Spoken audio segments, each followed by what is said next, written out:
नमस्कार, स्वागत है आपका संसद टीवी पर। मैं हूं मनोज वर्मा। आज 26 जनवरी है और पूरा देश गणतंत्र दिवस मना रहा है। इसलिए आज के इस विशेष कार्यक्रम में हम बात देश के संविधान की करेंगे। दरअसल 26 जनवरी 1950 को पूरे देश में भारत का संविधान लागू किया गया था। गणतंत्र दिवस इसलिए भी खास है क्योंकि देश आज़ादी का अमृतकाल मना रहा है। मुद्दा गणतंत्र का है, संविधान का है, संविधान के मूल ढांचे का है, तो मुद्दा समय के साथ संविधान की भूमिका प्रासंगिकता का भी है। देश के सामने, समाज के सामने ऐसे कौन से विषय हैं जिन पर अभी और कार्य करने की जरूरत है। इन्हीं सभी मुद्दों पर आज चर्चा करेंगे। चर्चा करने के लिए खास मेहमान मेरे साथ इस समय स्टूडियो में मौजूद हैं, जुड़े हुए हैं। राज्यसभा सांसद राकेश सिन्हा जी हमारे साथ मौजूद हैं। राकेश जी, आपका बहुत बहुत स्वागत है संसद टीवी पर। साथ ही लोकसभा सांसद श्याम सिंह यादव जी हमारे साथ इस समय मौजूद हैं। श्याम जी, आपका भी बहुत बहुत स्वागत है। और कानूनविद राज्यसभा सांसद केटीएस तुलसी जी हमारे साथ इस समय मौजूद हैं। केटीएस तुलसी जी, आपका भी स्वागत है संसद टीवी पर। और राज्यसभा सांसद सुजीत कुमार जी हमारे साथ जुड़े हुए हैं। सुजीत जी, आपका भी स्वागत है बहुत बहुत।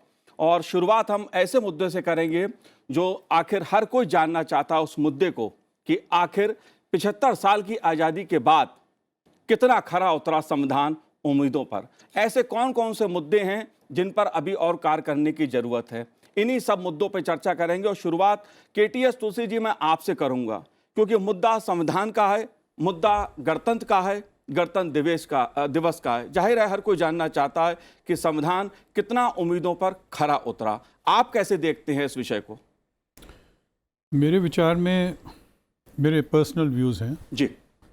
मेरे विचार में जो भारत का संविधान है, ये दुनिया में सबसे अच्छा संविधान माना जाता है। जी।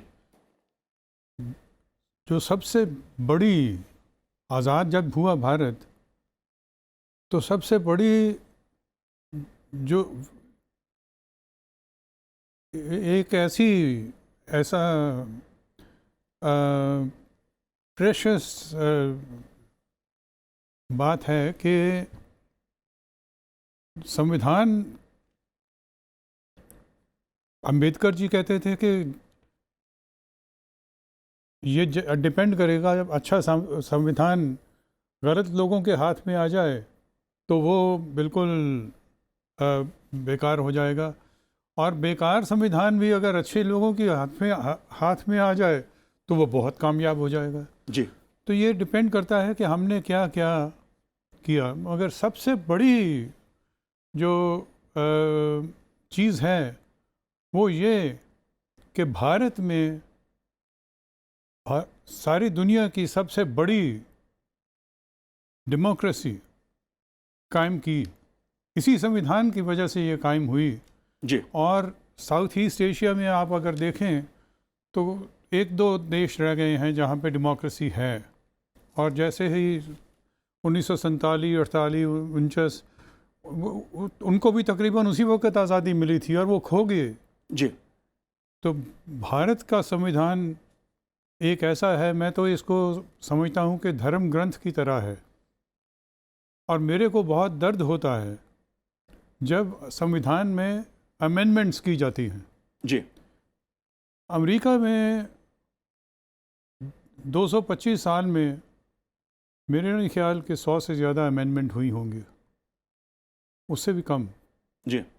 मगर भारत में अमेंडमेंट्स ढेर सारी हो गई हैं। जी। अभी मेरे विचार में इसको छोटी मोटी बात के लिए बदलना नहीं चाहिए। कोई भी अमेंडमेंट अगर आप करते हैं तो संविधान जो है वो कहते हैं कि एक पूज्य चीज़ है। जी। तो मैं ये समझता हूँ कि जो सबसे बड़ी अटेनमेंट है भारत की, वो संविधान को के बारे में है। और अंबेडकर जी ने बहुत बढ़िया कॉन्स्टिट्यूशन बनाया। जी। तो मैं तो यही संविधान के बारे में कहता हूँ कि सबसे बड़ी अचीवमेंट, बहुत बहुत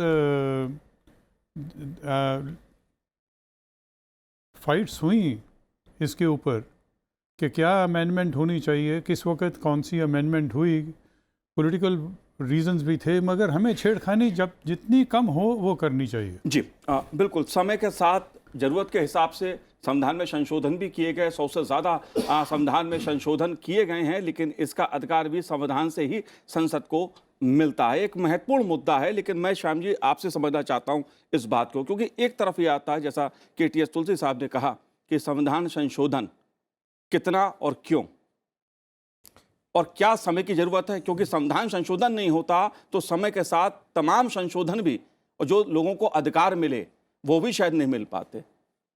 देखिए मनोज जी, डॉक्टर भीमराव अंबेडकर साहब ने, मैंने ये पढ़ा कि तमाम देशों के संविधान को पढ़ करके जो अच्छी अच्छी चीज़ें थी एक निचोड़ के साथ बनाया। तो our constitution is one of the best in the world, no doubt. जैसे KTS तुलसी साहब ने कहा कि अच्छे आदमी अगर होंगे संविधान को करने वाले तो वो अच्छा चलेगा, और खराब होंगे तो वो अच्छा नहीं चलेगा। तो ये नियत पर उनके निर्भर करता है। आप देखिए, और जहाँ तक अमेंडमेंट का सवाल है, वो अमेंडमेंट तो चलता रहता है, कहीं न किसी देश में कम होगा, किसी में ज़्यादा होगा, जैसी उसकी परिस्थितियाँ होगी, समय काल के हिसाब से जैसी उस वक्त की ज़रूरत होगी उस तरह से उसका अमेंडमेंट होगा।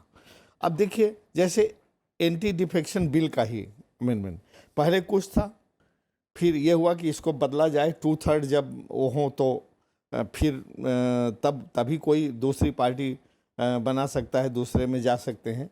लेकिन आदमी जो है वक्त के हिसाब से उसका भी तोड़ निकाल लेता है। तो डाल तो मैं पात। तो जानते होंगे, हम सभी लोग देख रहे हैं कि अभी क्या होता है, 2/3 की जगह क्या होता है कि वो एक पार्टी वो पूरा अपना माहौल देख करके वो रिजाइन ही करवा देती है। तो क्या करोगे, फिर से टिकट दे के लड़वा देती है, तो उसमें क्या करोगे आप? दूसरे की गवर्नमेंट को तोड़ देती है, तो उसमें क्या करोगे आप? ये आप आए दिन रोज़ देख रहे हो। तो जब तक हमारी नियति ठीक नहीं होगी तब तक ये ठीक नहीं होगा। दूसरा, हमारे संविधान के 3 खंबे हैं जी। चौथे खंबे वैसे आपको कहते हैं, मीडिया को कहते हैं, लेकिन लेजिस्लेशन, जुडिशरी और एग्जीक्यूटिव। तो जब सब अपना काम ठीक से नहीं करेंगे, आज आप रोज देख रहे हैं कि एग्जीक्यूटिव के सारे मसले उसमें जुडिशरी में जा रहे हैं जी। कहने को तो तीनों इंडिपेंडेंट हैं, अपना अपना वो है, लेकिन इंडिपेंडेंट और बराबर है तीनों। लेकिन जब कोई एक आदमी अपना काम नहीं करेगा तो जिसके पाले में अल्टीमेटली गेंद जाएगी, जो डिसाइड करेगा, तो मेरे हिसाब से तो वही सर्वोच्च है। ये इक्वल नहीं हुए मेरे हिसाब से जी। और जब एक आदमी काम अपना ठीक से नहीं करता है, एक अंग, तो दूसरे अंग उसमें इंटरफियर करने लगते हैं, इंक्रोचमेंट करने लगते हैं। और जब इंक्रोचमेंट करने लगते हैं तो जिसका काम इंक्रोचमेंट करने लगते हैं उसको खराब लगने लगता है, जो आज बहुधा हो रहा है। मतलब सुप्रीम कोर्ट में आप देखते होंगे रोज का रोज हो रहा है जी। इसके अलावा जैसे तीनों इक्वल कहे गए हैं, इंडिपेंडेंट कहे गए हैं, ऐसा मेरे हिसाब से प्रैक्टिकली लगता नहीं है। फिर अब आइए, संविधान में कुछ बातें मूलभूत हैं जिसको फंडामेंटल राइट्स कहते हैं, आजकल उसका बड़ा वो चल रहा है। अब जैसे यहाँ पर जो हमारे जुडिशरी में जजेस का अपॉइंटमेंट है जी, मैं इस मुद्दे पे चर्चा करूंगा क्योंकि ये बहुत महत्वपूर्ण मुद्दा है, क्योंकि सवाल संसद का भी है, जुडिशरी का भी है और इसके संतुलन का भी है, संविधान का भी है। राकेश सिन्हा जी, क्योंकि बात मैं संविधान की कर रहा हूँ, संविधान का जो सफर रहा है इन 75 वर्षों में, जाहिर सी बात है हमारे देश का लोकतंत्र मजबूत हुआ है, नागरिकों को अधिकार मिले हैं, दलित वंचितों को अधिकार इस संविधान से मिले हैं। आप इस सफर को कैसे देखते हैं और ऐसे कौन कौन से ऐसे मुद्दे हैं जिन पर अभी कार्य करने की आप जरूरत महसूस करते हैं? देखिए, पहली बात देखना पड़ेगा कि जो भारत का संविधान बना जी, तो संविधान सभा का जो विमर्श है वो दुनिया के किसी भी विमर्श से ज़्यादा महत्वपूर्ण है। जिस तरह से तीव्रता के साथ छोटे छोटे मुद्दे पर विमर्श हुआ, मैं एक उसका उदाहरण देता हूँ। संविधान सभा में भगवान के नाम पर यानी गॉड के नाम पर भी विमर्श हुआ कि संविधान में गॉड शब्द को रखा जाए या ना रखा जाए। जब इसको एच.वी. कामत लेकर आए जो खुद समाजवादी थे और शिवबल लाल सक्सेना ने समर्थन किया, तो पूर्णिमा बनर्जी ने अपील की थी, वो संविधान सभा के सदस्य थे, कि आप भगवान के नाम पर हम सबको एम्बैरेसिंग सिचुएशन मत लाइए। वोटिंग, अंत में वोटिंग हुआ, 41 लोग उसके समर्थन में थे, 68 लोगों ने इसको रिजेक्ट किया। यह दिखाता है कि संविधान बनाते समय हमने उन सभी छोटे छोटे सूक्ष्म मुद्दों को ध्यान में रखा। लेकिन एक जो बहुत महत्वपूर्ण बात है कि कोई भी जीवंत समाज एक स्थिर कोड ऑफ कंडक्ट से नहीं चल सकता है। जीवंत समाज की आने वाली पीढ़ियों की अपनी आवश्यकता, अपनी इच्छाएं, एस्पिरेशंस और उनकी नेसेसिटी जी, और नई सामाजिक ताकतें, नई आर्थिक ताकतें, जब नई सोशियो इकोनॉमिक फोर्सेज इमर्ज करती हैं तो उनके एस्पिरेशंस को किसी बंद पुस्तक के आधार पर नहीं की जा सकती हैं।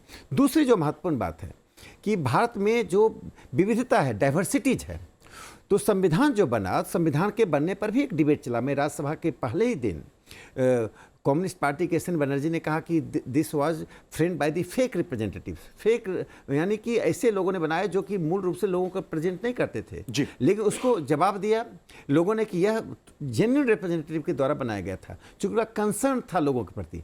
लेकिन जो एक महत्वपूर्ण बात है कि constitution from above and constitution from below, जब संविधान बना तो निश्चित रूप से लोग की अखिल भारतीय नज़र थी, विविधता पर नज़र थी, समाज के हाशिए के लोगों पर नज़र थी।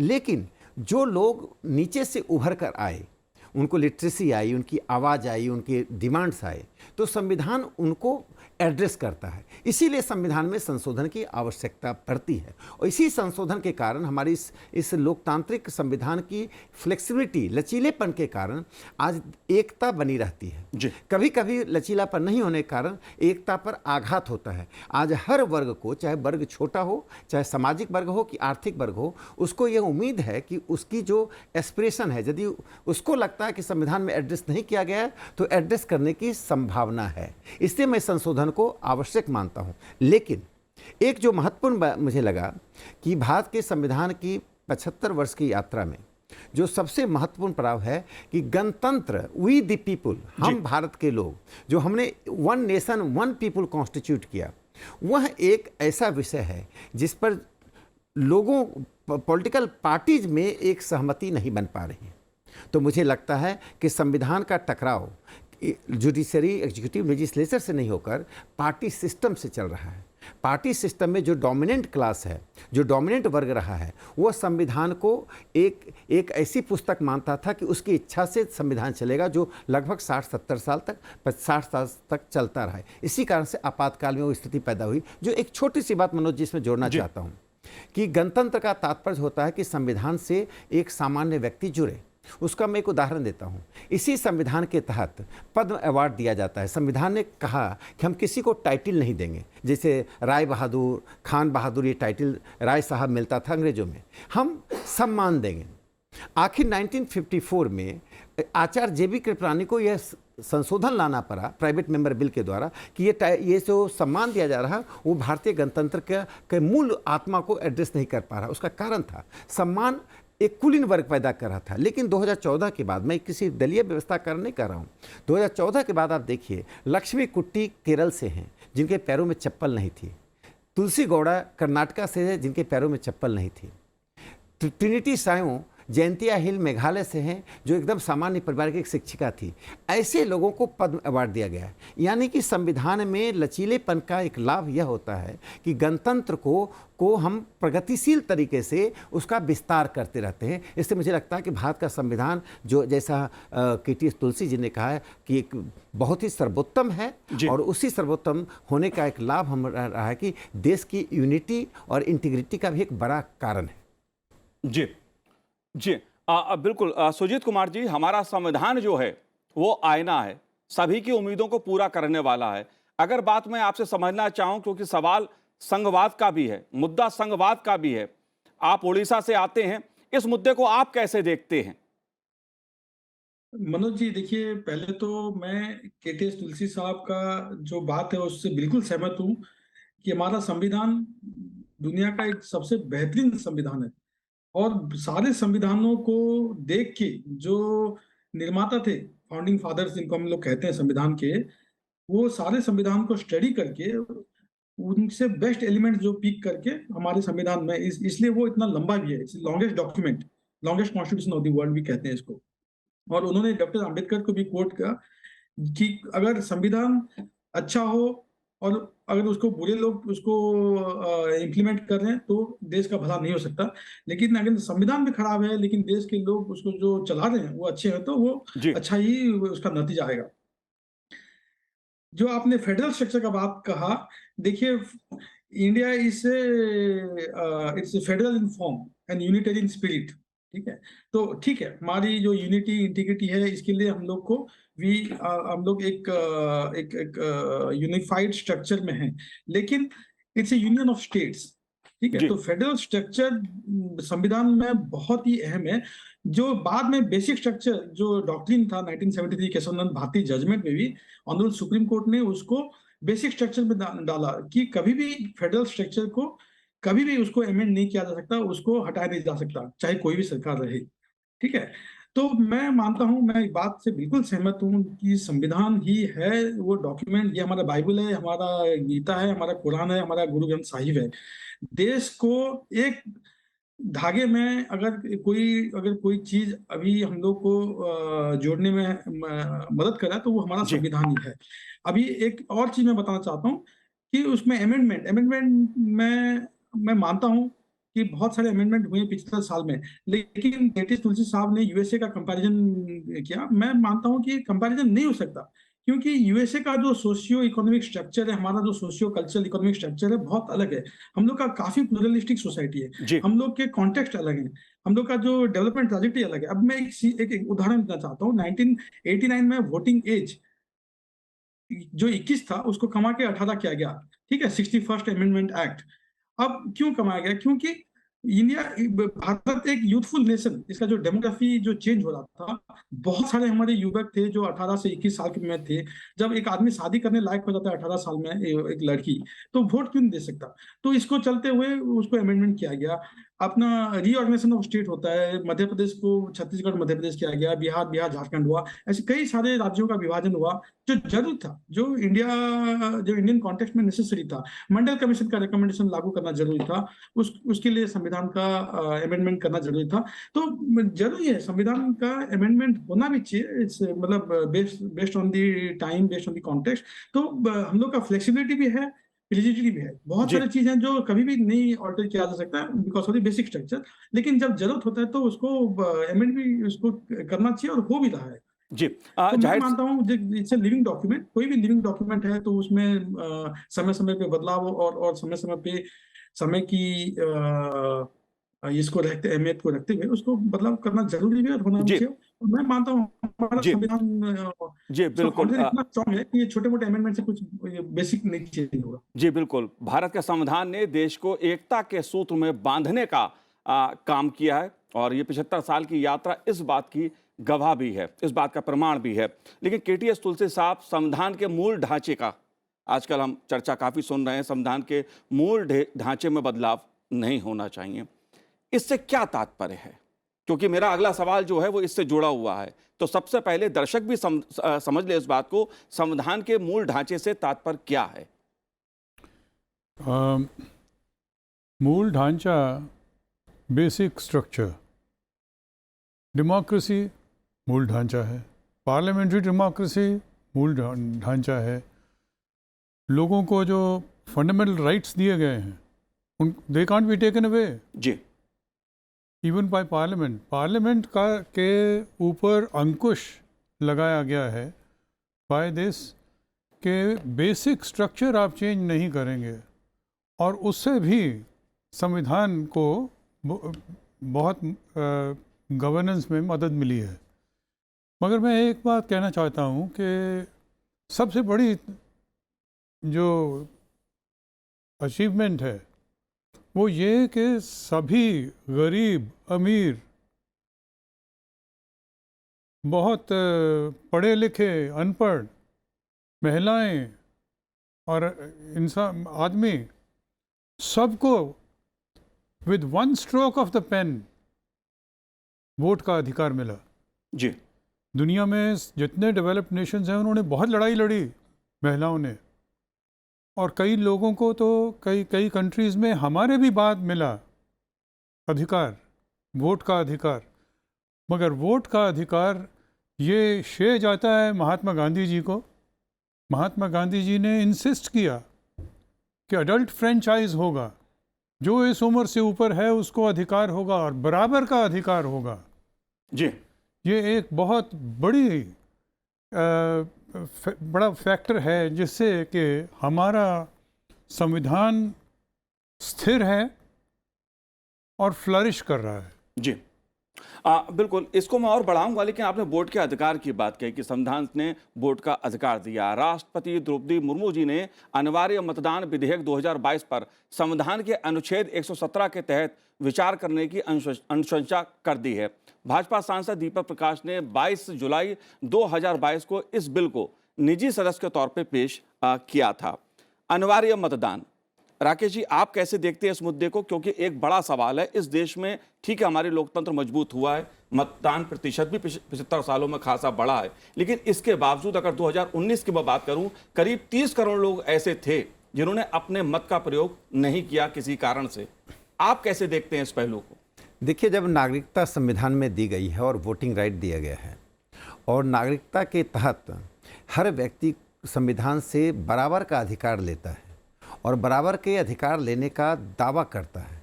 जब कोई न्यूनता आती है तो वो नागरिक के रूप में कोर्ट जाता है, नागरिक के रूप में सड़क पर आता है, नागरिक के रूप में कार्यपालिका और विधायिका के सामने खड़ा होता है। जब आप नागरिक का पूरा अधिकार लेते हैं तो नागरिक की पूर्णता तब है जब अपनी सरकार बनाने में आपका योगदान हो। जी, यानी वोट करना आपके मत की अभिव्यक्ति है, और मत की अभिव्यक्ति आपका एक व्यवस्था का, राजनीतिक दलों का, उम्मीदवारों का और भविष्य के बारे में एक मूल्यांकन है।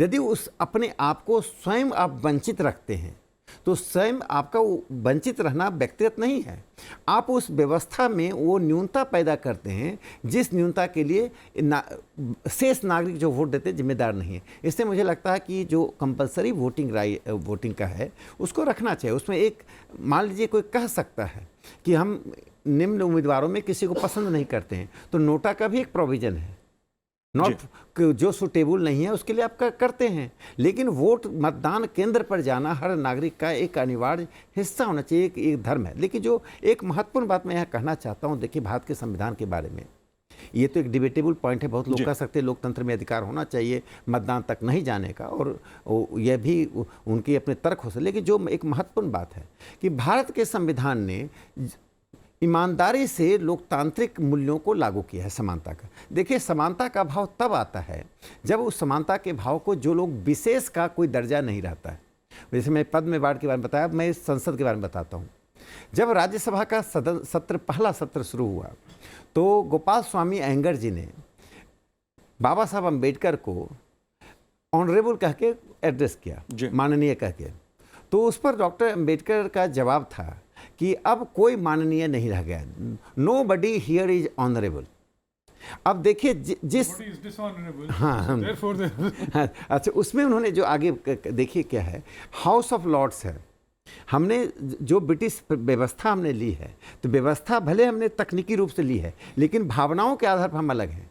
वहाँ पर हाउस ऑफ लॉर्ड्स है, वहाँ पर धर्म के आधार पर नामांकित होते 26 लोग आते हैं, जिसको चर्च ऑफ इंग्लैंड ये क्वीन नॉमिनेट करती है, किंग नॉमिनेट करते हैं। दूसरा उसमें देखिए लॉर्ड कह के संबोधित किया जाता है। कई श्रेणियां बन गई हैं। भारत के सदन में आप देखिए कि पूर्ण रूप से लोगों के प्रतिनिधि, जेन्युइन रूप से लोगों के प्रतिनिधि हैं। इसी संविधान के तहत ग्रासरूट डेमोक्रेसी आया। लोग कहते हैं कि संविधान में ऐसे भी लोग आए जो बहुत अच्छा बोल नहीं पाते हैं, जो अच्छा नीति निर्माण नहीं कर पाते हैं। देखिए, लोकतंत्र में जब पहली बार आया तो लोग बड़े बड़े विश्वविद्यालय के पढ़े हुए लोग राजनीति में थे, नेता थे और नेतृत्व कर रहे थे। जैसे लोकतंत्र का विस्तार हुआ तो सामान्य लोगों के प्रतिनिधि, जो आप न्यूनता देखते हो, न्यूनता नहीं है, वो लोगों के प्रतिनिधि हैं, जन भावनाओं का प्रतिनिधित्व करते हैं। तो मैंने कहा कि संविधान ने ऐसे अवसर दिए जिसमें समानता और स्वतंत्रता की भावना अक्षुण्ण रह गई है।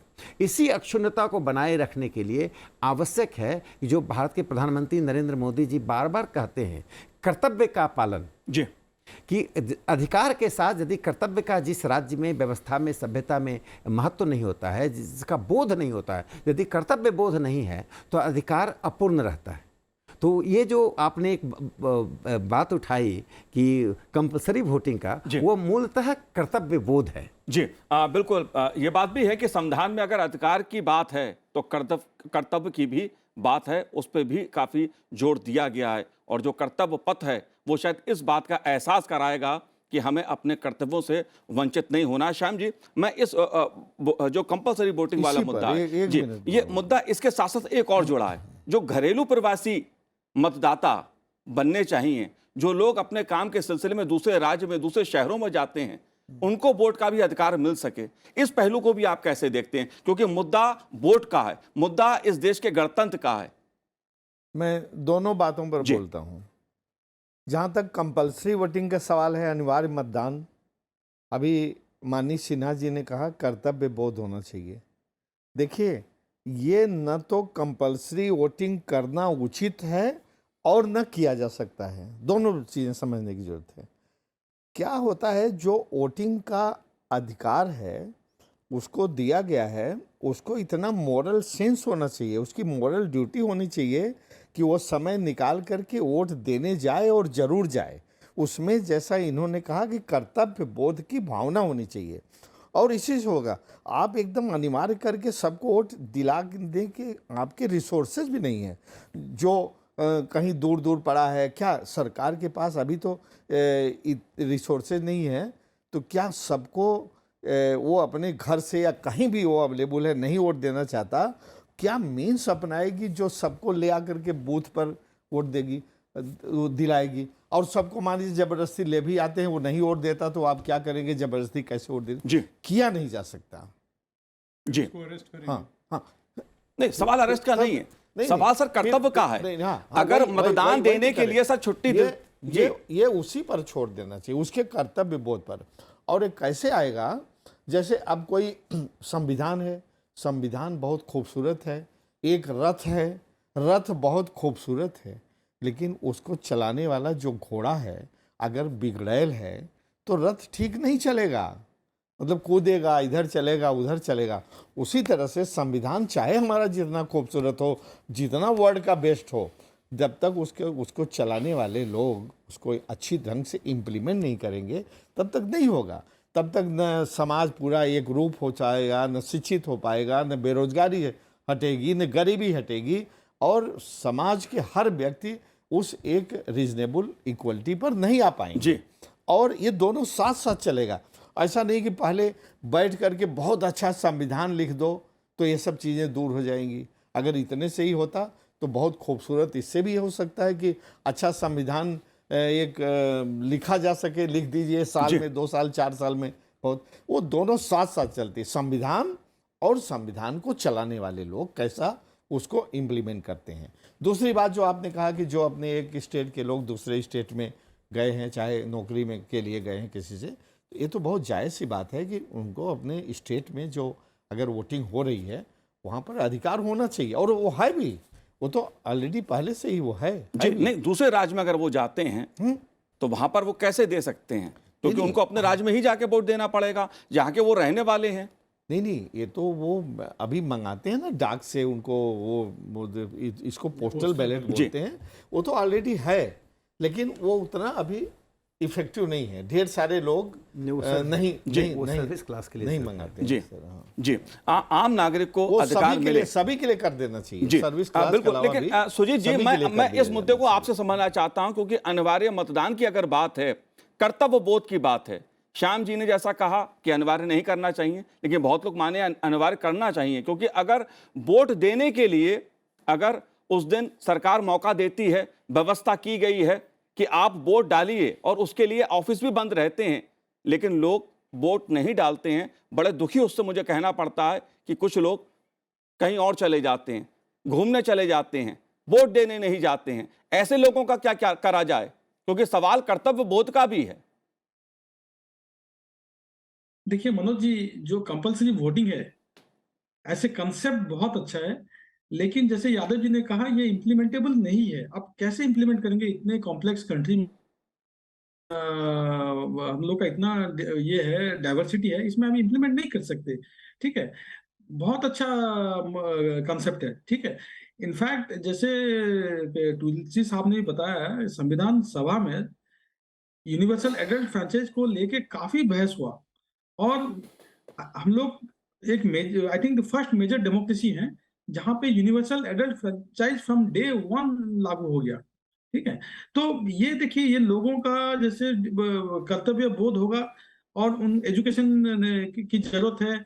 लोग को समझना चाहिए कि ये एक उनका अधिकार है, ये इसको गंवाना नहीं चाहिए। तो मेरे मेरे ख्याल से इसको कंपलसरी वोटिंग नहीं लगा के, इसको अवेयरनेस और एजुकेशन से ही लोगों को अपना कर्तव्य का बोध करवाना पड़ेगा। ठीक है, और जो दूसरा जो ये मुद्दा था, जो अपना इसका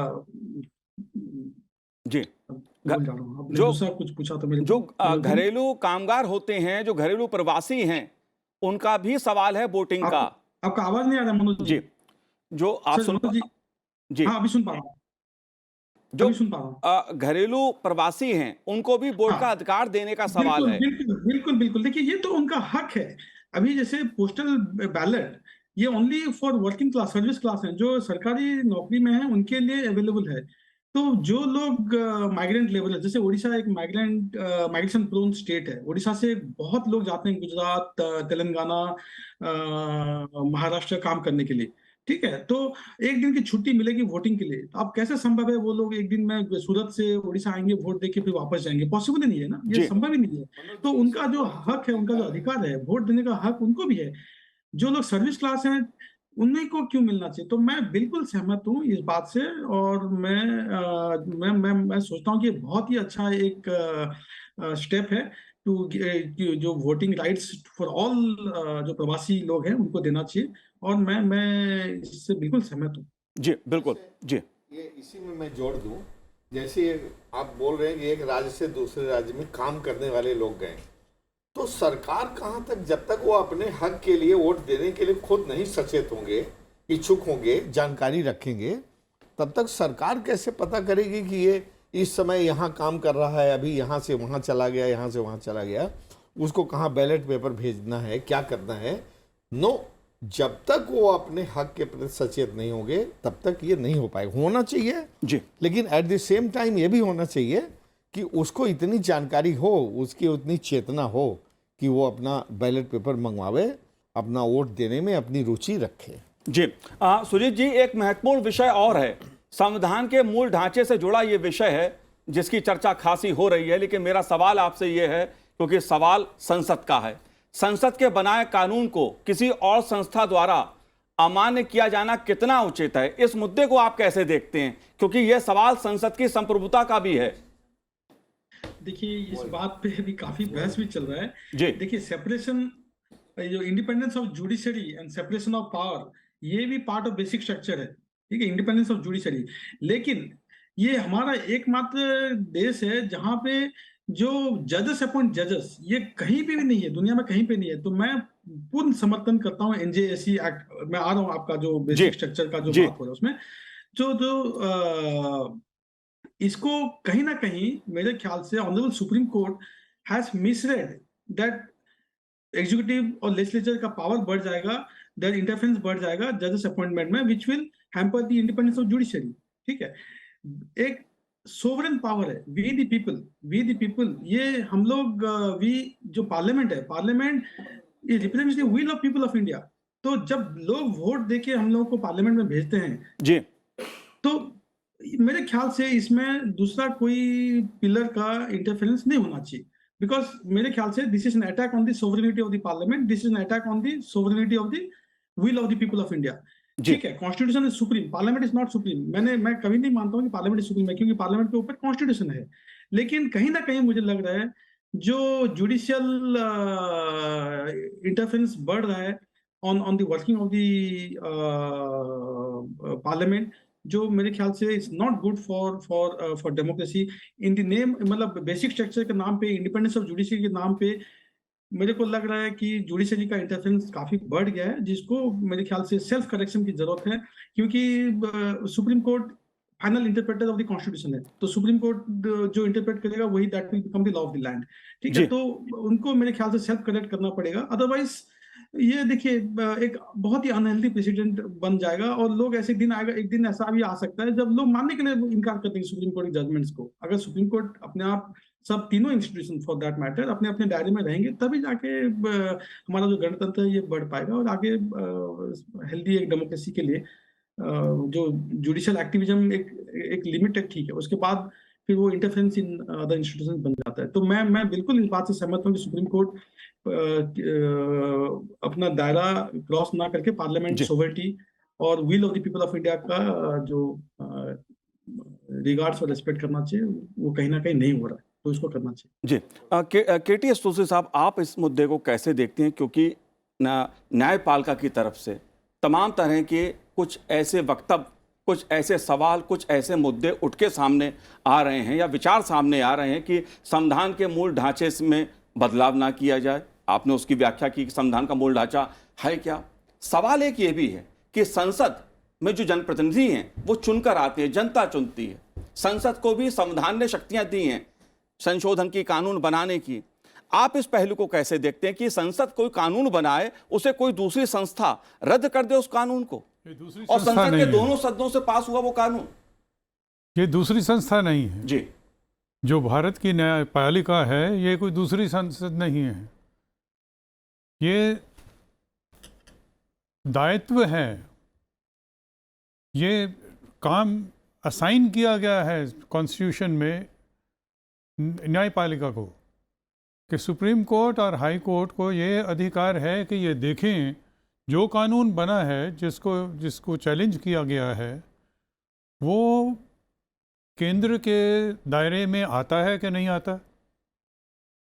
वो अगर आता है तो कोई उल्लंघना तो नहीं हो रही संविधान की।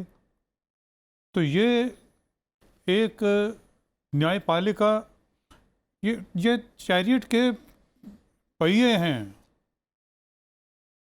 और आप एक को निकाल के फेंक नहीं सकते हैं। जी। गाड़ी नहीं चलेगी। गाड़ी तब चलेगी जब जो अधिकार दिया गया है, स्पेसिफिकली अधिकार दिया गया है न्यायपालिका को कि वो देखे कि कानून संविधान के मुताबिक हैं या संविधान का उल्लंघन किया है कोई। अगर संविधान का उल्लंघन किया है पार्लियामेंट ने भी, तो वो ये कहते हैं कि ये उल्लंघन है, इसीलिए स्ट्राइक डाउन हो जाएगा। संविधान की वजह से होगा, मगर ये नहीं कि न्यायपालिका अपने आप से पैसा। मगर ये है कि न्यायपालिका पिछले 10 साल 12 साल से ये देख रहे हैं कि सेपरेशन ऑफ पावर्स जो है संविधान में, उसकी उल्लंघना शायद हो रही है, क्योंकि वो एग्जीक्यूटिव का जो काम है उसको अपने ऊपर ले रहे हैं। और अगर लोग प्रोटेस्ट करते हैं तो वो कहते हैं कि एग्जीक्यूटिव काम नहीं करती, इसलिए हमें टेक ओवर करना पड़ा। जी। तो मेरा एक सिंपल सवाल ये है कि अगर एग्जीक्यूटिव काम नहीं किया तो जुडिशरी ने ले लिया, तो जुडिशरी भी तो काम नहीं कर रही है। जी। जुडिशरी के 2.5 करोड़ केसेस या उससे ज़्यादा पेंडिंग हैं डिफरेंट कोर्ट्स में।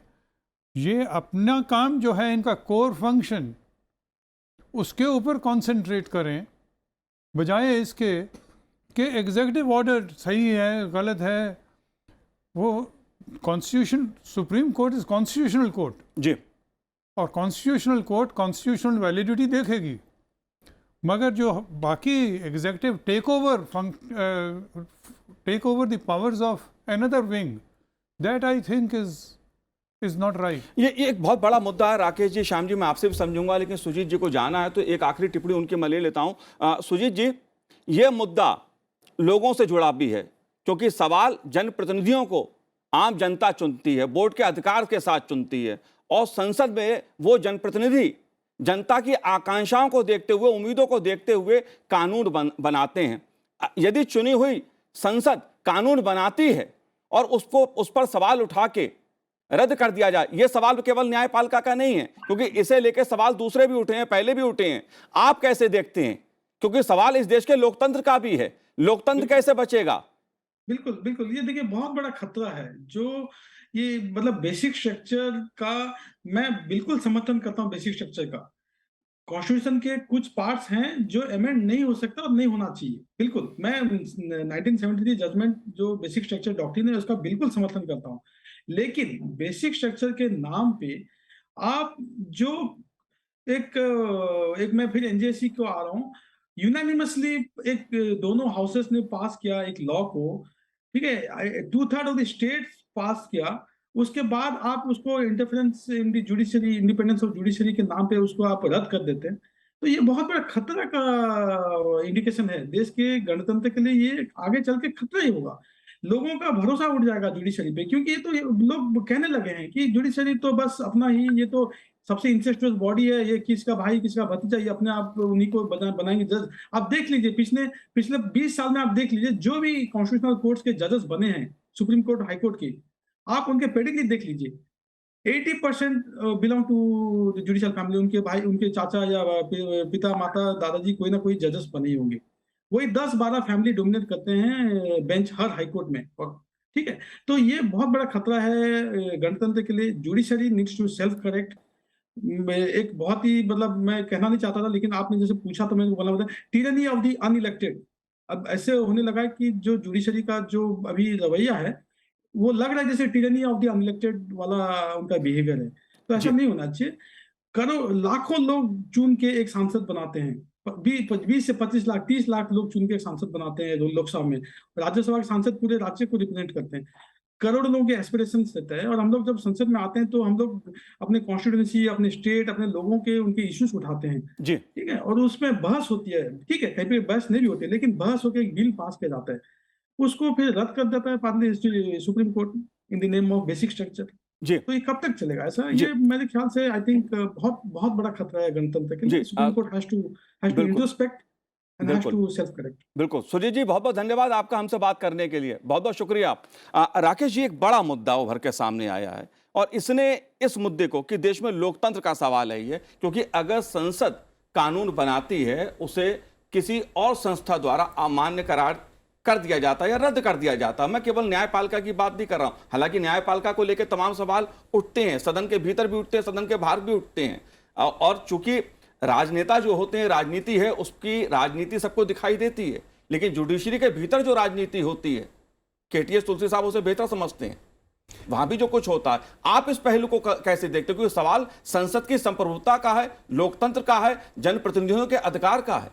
देखिए, पहले तो मैं बता दूं कि बुनियादी ढांचा यानी बेसिक स्ट्रक्चर का कोई विवरण संविधान में नहीं है। यह जुडिशियल न्यायपालिका के निर्णयों के तहत ये अवधारणा बनी है। इसमें खासकर गोलकनाथ केस था 1967 का, बाद में केशवानंद भारती केस 1973 में आया। जुडिशरी में देखिए पहला जो अमेंडमेंट आया, जिसको शंकर प्रसाद केस में जुडिशरी ने खारिज किया, कहा कि संसद को संविधान में संशोधन करने का अधिकार नहीं है। बाद में उसी केस को फिर रिव्यू किया। तो मेरे कहने का तात्पर्य यह है कि जो लोग न्यायपालिका में हैं उनका मूल दायित्व दो है।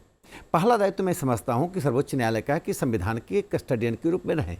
तो बीइंग द कस्टडियन और कस्टडियन होते होते कू करने लगते हैं। इसको मैं जुडिशियल कू कहते हैं। जैसे आर्मी कहीं कू करती है, लोकतंत्र को समाप्त करती है, तो जुडिशरी के दायरे में ना लेजिस्लेचर आ रहा है ना एग्जीक्यूटिव आ रहा है, लेकिन जुडिशरी निश्चित रूप से एग्जीक्यूटिव के दायरे में आ रही है।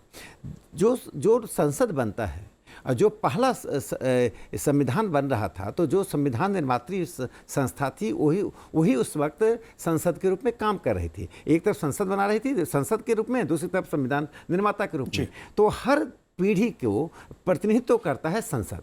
संसद में लोग उन सभी बातों को लेकर आते हैं। तो संसद सदस्य की तो स्क्रूटनी सब चीज़ की होती है, उनके धन की, उनके चरित्र की, उनके कार्यकलापों की, उनके परिवार की। लेकिन क्या जुडिशरी इन सभी स्क्रूटनी से बाहर है क्या? होली काउ है क्या? कंटेम्प्ट ऑफ कोर्ट की एक सीमा है, लेकिन कंटेम्प्ट ऑफ कोर्ट के बियॉन्ड जाकर यदि हम जुडिशरी को जानना चाहते हैं, देखना चाहते हैं, उसके सामाजिक ढांचे को, उसके न्यायपालिका में न्यायाधीशों की नियुक्ति की प्रक्रिया में, परंपरा में, और उसमें जो बैकडोर एंट्री है उसको, तो ये क्या लोकतंत्र में हमारा अधिकार नहीं है क्या? दूसरी बात, वह कहते हैं एग्जीक्यूटिव फेल कर रहा है काम करने में। किन जगहों पर कार्यपालिका फेल कर रही है यह बताने में न्यायपालिका के पास नहीं है। वास्तव में न्यायपालिका अपने को शासक मान रही है, जबकि तीनों अंगों के बीच एक संतुलन होना चाहिए, जुडिशरी, लेजिस्लेचर और एग्जीक्यूटिव के बीच में। उस संतुलन को बिगाड़ने का काम पिछले कई वर्षों से सिर्फ न्यायपालिका करी है। देखिए मनोज जी, मैं बताऊं कि 1973 में इंदिरा गांधी ने जब कुछ सीनियर जजेज को लांघते हुए अजीत नाथ रे को चीफ जस्टिस नियुक्त किया था, तो उस वक्त एक विवाद बना था कि कैसे एग्जीक्यूटिव जुडिशरी को कंट्रोल करना चाहती है। इसका कारण था कि जगमोहन लाल ने इलाहाबाद हाई कोर्ट में निर्णय देकर इंदिरा गांधी के चुनाव को खारिज किया था। लेकिन उसके बाद आप देखिए कि ये अपवाद की स्थिति को छोड़ दिया जाए तो इंदिरा जी के उस घटना के पूर्व और उस घटना के बाद लगातार हमारी कोशिश रही है कि संसद की कि हम न्यायपालिका की के अक्षुण्ण रहने पर, उसकी स्वायत्तता पर, उसकी स्वतंत्रता पर सवाल ना हो, और संविधान उसको प्रोटेक्ट करता है। लेकिन मैं दो बात अंत में कहना चाहता हूँ न्यायपालिका के लिए कि न्यायपालिका को आत्मलोचन करने की जरूरत है कि क्या न्यायपालिका इस देश के सामान्य लोगों तक न्याय को त्वरित गति से पहुंचाने में कामयाब हुई है। नहीं हुई है तो उसकी क्या समस्या है, उस समस्या को लेकर एग्जीक्यूटिव और लेजिस्लेचर के पास आए। एक दूसरी बात कि न्यायपालिका संविधान के संरक्षक के रूप में मानती है, तो न्यायपालिका यह बता दे कि न्यायपालिका में स्वयं जो 1950 की न्यायपालिका की दृष्टि थी वो 1970 में दृष्टि नहीं थी, वो 2020 में दृष्टि नहीं है। एक जीवंत समाज में आप संसद को बांध कर नहीं रख सकते हैं। संसद जनता का प्रतिनिधित्व है, जनादेश से सरकार बनती है, सरकार को पूरा अधिकार है कि जनहित में कानून बनाए।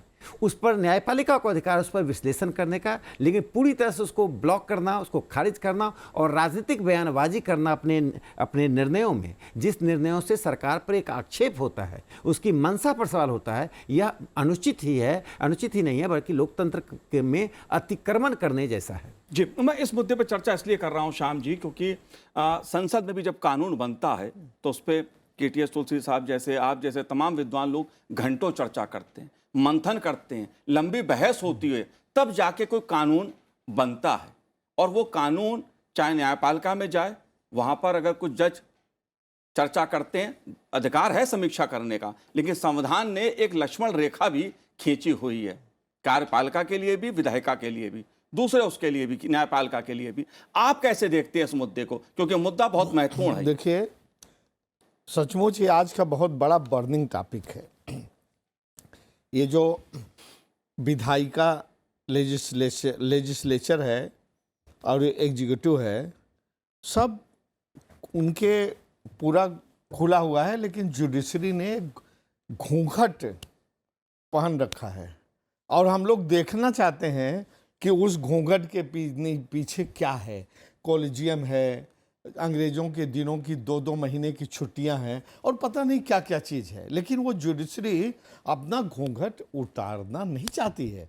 और आज उस घूंघट को उतरवाने की ज़रूरत है। जब 2015 में नेशनल जुडिशल अकाउंटेबिलिटी बिल पेश हुआ था, तो बहुत उम्मीद थी कि जो जैसे कॉलेजियम है, this word is not found anywhere in the constitution, और जैसे वो फंडामेंटल राइट्स हैं, basic structure of the constitution है, तो हम सभी सहमत हैं कि भाई डेमोक्रेसी होनी चाहिए। हम सभी सहमत हैं कि भाई सेकुलरिज्म होनी चाहिए, न किसी, सब हिंदू, मुस्लिम, सिख, ईसाई सब समान हैं।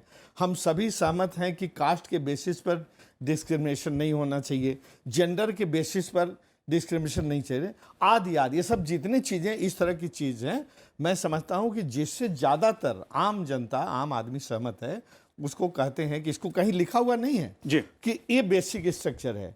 लेकिन जैसा कि सिन्हा साहब ने कहा कि तमाम in due course of time judgement के साथ ये तय हो गया है कि ये सब भाई हमारे basic structure of the constitution है, उसको मेंटेन करना चाहिए।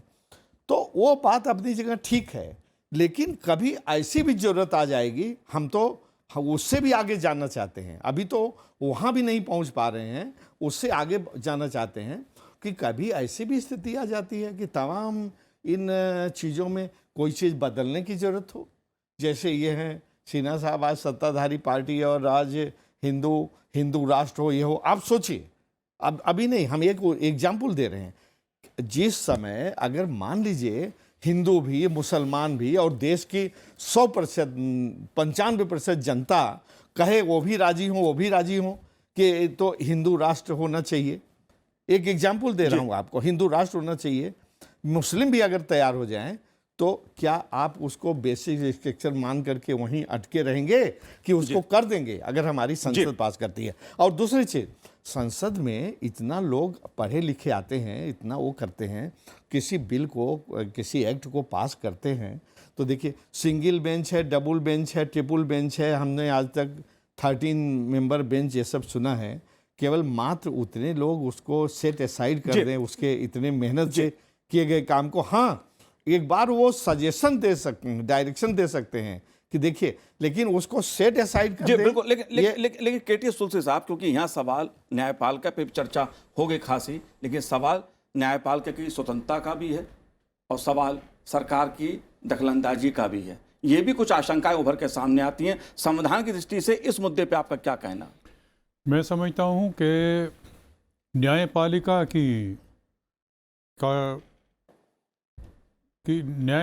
की तरफ रिस्पेक्ट होनी चाहिए, उनकी इज्जत होनी चाहिए। जो न्यायपालिका है वो संविधान ने उनको दायित्व दिया है कि रिट इशू कर सकते हैं जी। कब कर सकते हैं? प्रोहिबिशन, मैंडेमस, को वारंटो। तो just because this is Latin doesn't mean that we should ignore all this. मैं ये समझता हूँ कि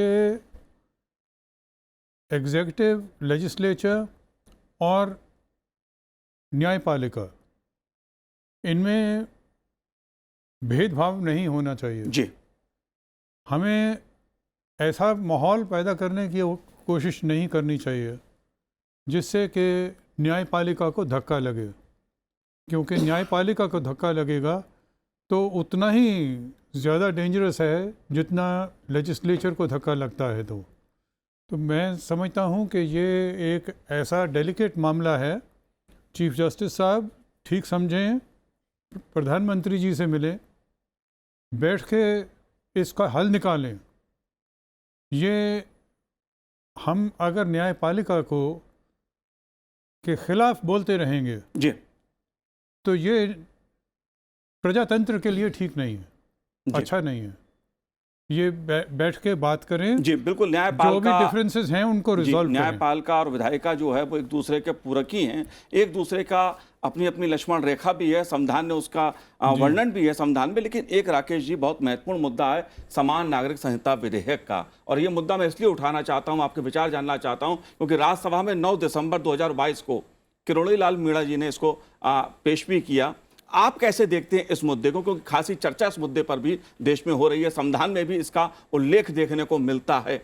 आप कैसे देखते हैं? उससे पहले आने से पहले मैं जो जुडिशरी और एग्जीक्यूटिव और लेजिस्लेचर के बीच का डिबेट है, देखिए एक लीगल लिमिट्स होता है, कॉन्स्टिट्यूशनल लिमिट्स होता है, लेकिन उससे बड़ा एक मोरल लिमिट्स होता है, नैतिक सीमाएं।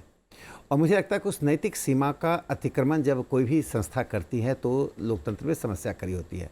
आज न्यायपालिका को उस नैतिक सीमा को समझना चाहिए, और जो हम सब मानकर चल रहे हैं कि न्यायपालिका को अपने मूल कर्तव्य को निभाने में जनता के सामने खड़ा उतरना चाहिए, जिस पर कई सवाल उठ रहे हैं। 2.5 करोड़ केस पेंडिंग होना ये कोई सामान्य बात नहीं है उस देश में जिसमें लाखों लोग अभी न्याय पाने के लिए अपना घर, अपनी ज़मीन जायदाद बेचकर न्यायपालिका के पास आते हैं। अब जहाँ तक यूनिफॉर्म सिविल कोड का रहा, देखिए संविधान सभा में इस पर अच्छी खासी बहस हुई। किसी भी लिबरल डेमोक्रेसी में एक सिविल कोड होता है, जैसे क्रिमिनल कोड एक होता है, ऐसे सिविल कोड होता है। सभी धर्मों में सजा देने के मध्य युग में अलग अलग प्रथाएं थी, लेकिन आधुनिकता के साथ उन प्रथाओं को हम नहीं मानते हैं। हम संविधान के अनुकूल, समाज के अनुकूल सजा की एक क्रिमिनल कोड बनाते हैं। उस तरह सिविल कोड होता है। सिविल कोड का एकदम तात्पर्य नहीं है कि एक धर्म को दूसरे धर्म पर थोप दिया जाएगा। यह तो सिर्फ 3 बातों, इनहेरिटेंस में, मैरिज में, डिवोर्स में, एक ऐसा एक पैरामीटर अपनाया जाता है जिससे कि सभी महिलाओं को यानी पुरुष सभी नागरिकों को समान रूप से न्याय मिले।